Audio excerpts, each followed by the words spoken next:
बाबा रामदेव की पतंजलि, जिसने रुचि सोया industries limited company का अधिग्रहण किया था, वह एक बार फिर से चर्चा में है। अभी हाल ही में रुचि सोया 4,300 करोड़ रुपए के एफपीओ लेकर बाजार में आई थी। इस एफपीओ को 28 मार्च को बंद होना था, लेकिन जब इसे 30 मार्च को भी बंद नहीं किया गया तो सेबी ने इसे वादा खिलाफी बताते हुए इस पर आपत्ति जताई थी। इससे पहले बीते साल सितंबर में भी सेबी की ओर से कंपनी को चेतावनी दी गई थी। उस समय सोशल मीडिया पर बाबा रामदेव का एक वीडियो भी सामने आया था, जिसमें वह रुचि सोया के एफपीओ में निवेश को करोड़पति बनने का मंत्र बताते दिखे थे।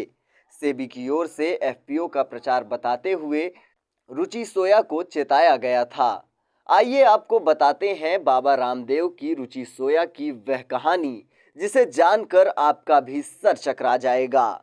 आइए जानते हैं कि कैसे करदाताओं के पैसे से इस देश में बिजनेस के नाम पर लीगल तरीके से गड़बड़ झाला हो रहा है।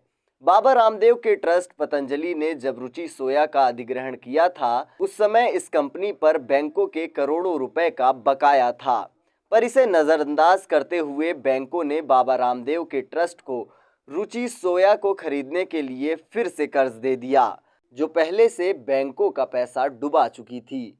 आपको यह बता दें कि पतंजलि की बाजार में क्रेडिट रेटिंग खराब होने के बावजूद पंजाब नेशनल बैंक और अन्य कई बैंकों के समूह ने रामदेव को 3,300 करोड़ रुपए तक का लोन जारी कर दिया था। आउटलुक बिजनेस की एक रिपोर्ट में इस बात का जिक्र किया गया है कि रुचि सोया के अधिग्रहण के लिए बाबा रामदेव को साल 2019 दिसंबर में लोन दिए गए, जबकि उसी साल अक्टूबर में क्रेडिट रेटिंग एजेंसियों आईसीआरए, सीएआरई ने पतंजलि की रेटिंग को A+ से घटाकर BBB कर दिया था। आईसीआरए ने पतंजलि आयुर्वेद पर कई सवाल उठाए। सीएआरई का भी आकलन था कि मार्च 2019 के वार्षिक आंकड़ों के अनुसार रुचि सोया के अधिग्रहण में रामदेव को अपने नेटवर्थ से 51% अधिक खर्च करना था। इसके बाद ब्रिकवर्स रेटिंग नाम की एक रेटिंग एजेंसी ने 2019 में कहा कि रामदेव की कंपनी की वित्तीय स्थिति अच्छी नहीं है और रुचि सोया को अपने नियंत्रण में लेने का उनका फैसला कंपनी के लिए आत्मघाती साबित हो सकता है। ब्रिकवर्क की ओर से उसी साल नागपुर में स्थित पतंजलि की फूड एंड हर्बल पार्क की रेटिंग को गिराकर BBB+ कर दिया गया था। रेटिंग एजेंसी के अनुसार पतंजलि ग्रुप का पूरा ढांचा ही संदेह के घेरे में है। उसके बोर्ड में बाबा रामदेव के परिवार के लोग शामिल हैं, जिनमें राम भरत रामदेव के भाई और उनकी पत्नी भी शामिल हैं। रुचि सोया कंपनी के अधिग्रहण के लिए पतंजलि को स्टेट बैंक ने 1,300 करोड़ रुपए, पीएनबी ने 700 करोड़ रुपए, यूनियन बैंक ने 600 करोड़ रुपए, सिंडिकेट बैंक ने 400 करोड़ रुपए और बैंक ऑफ बड़ौदा ने 300 करोड़ रुपए का लोन दिया था।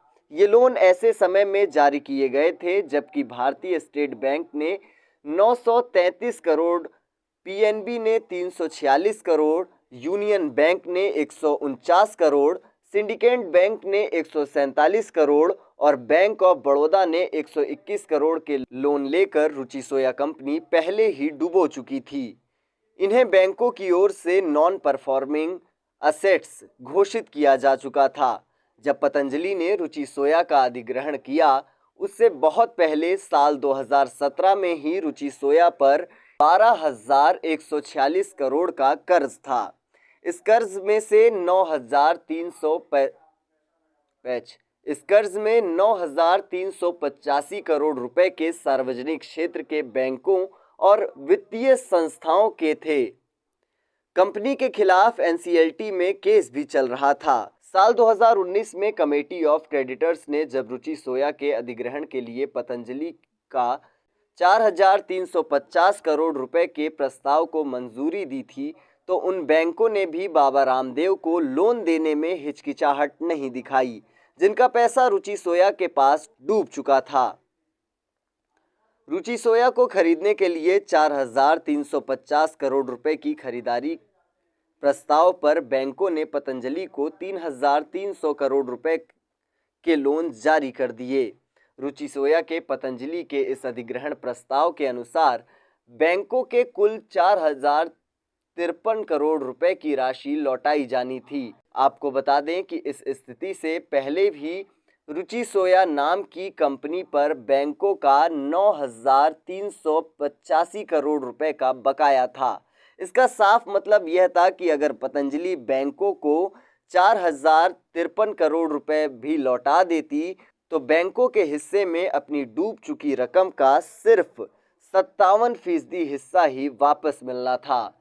इस जमीनी सच्चाई के बावजूद बैंकों ने रुचि सोया के अधिग्रहण के लिए पतंजलि को लोन जारी कर दिया। अब इसके अतिरिक्त पतंजलि को वर्किंग कैपिटल के रूप में भी 1,700 करोड़ रुपए अलग से जारी किए गए। रामदेव के पतंजलि ग्रुप को लोन जारी करने वाले बैंकों में 11 बैंकों का पूरा समूह शामिल था। इस अधिग्रहण के तहत पतंजलि चेयरमैन आचार्य बालकृष्ण को रुचि सोया की 50% हिस्सेदारी मिली थी और कंपनी की सारी संपत्ति पतंजलि ट्रस्ट के पास चली गई। जहां एक और भारत के बैंक पतंजलि को रुचि सोया का अधिग्रहण करने के लिए लोन देने की उदारता दिखा रहे थे, वहीं सिंगापुर की डीबीएस बैंक ने रुचि सोया के अधिग्रहण के प्रस्ताव पर आपत्ति दर्ज की थी, लेकिन उस आपत्ति का अधिग्रहण के ऊपर कोई असर नहीं पड़ सका। आपको बता दें कि सिंगापुर के बैंक का भी पैसा रुचि सोया में बकाया था। साल 2019 में जब पतंजलि ने रुचि सोया को खरीदा था तो उनकी ओर से 4,350 करोड़ रुपए निवेश किया गया था, जिसे जुटाने के लिए बैंकों से 33 करोड़ रुपए लोन लिए गए थे। आज रुचि सोया का एफपीओ जारी होने के बाद कंपनी की वैल्यू 3.5 गुना बढ़ चुकी है। इस पूरी घटना पर एक दिलचस्प पहलू और भी है, ये भी समझ लीजिए। रुचि सोया जो कि एक लिमिटेड कंपनी थी, दिवालिया हो जाती है।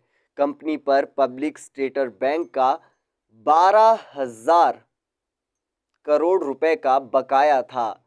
बताया जाता है कि बैंकों ने इस बकाये की राशि का 50% एनपीए घोषित कर दिया।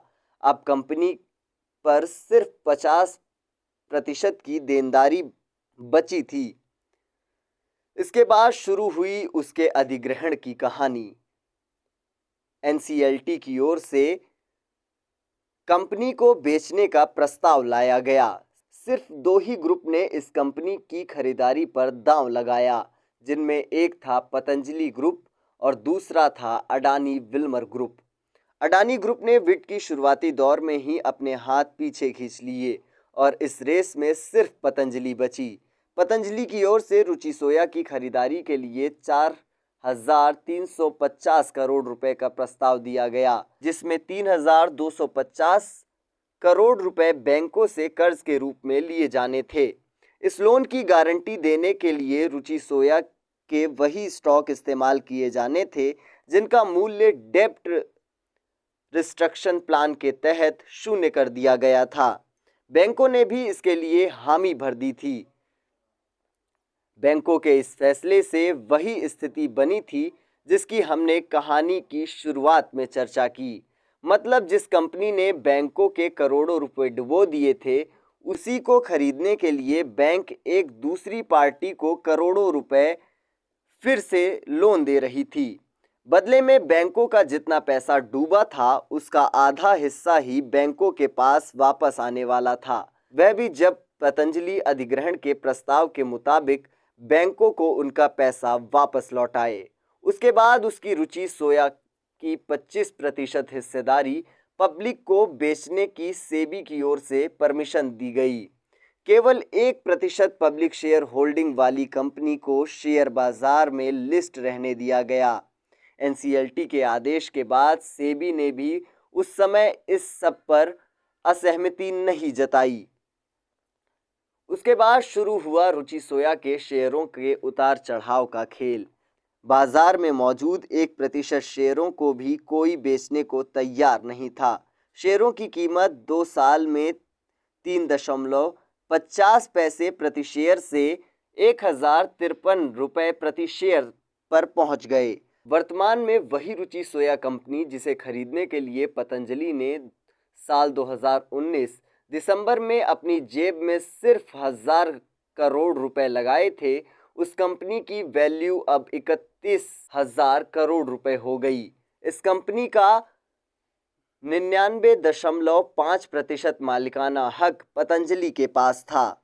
अब पतंजलि कंपनी 20% की अपनी हिस्सेदारी के बदले 4,300 करोड़ रुपए जुटाने के लिए एफपीओ लेकर आ गई। इस पूरी कहानी में आप याद करें कि पतंजलि ने रुचि सोया की पूरी कंपनी 100% 4,300 करोड़ रुपए में ही खरीदी थी। अब इस कंपनी के एफपीओ के आने के बाद कंपनी अपना सारा कर्ज भी केवल निवेशकों के पैसों से ही चुकाने में समर्थ हो जाएगी। इस पूरी कहानी का सार यह होगा कि जिस कंपनी को रामदेव की पतंजलि ने सिर्फ 4,350 करोड़ रुपए खर्च किए थे, उस कंपनी की सिर्फ 20% हिस्सेदारी बेचकर वो अपनी पूरी लागत निकाल लेंगे और कंपनी की 80% हिस्सेदारी पर उनका मालिकाना हक बना रहेगा। पतंजलि, रुचि सोया और देश के बैंकों की यह कहानी किसी बॉलीवुड मूवी से कम नहीं है, पर यह एक ज़मीनी सच्चाई भी है। इसी तरह हमारे देश में टैक्सपेयर्स के पैसे से ये सारा खेल होता रहता है और जनता सिर्फ जयकारे लगाती रह जाती है।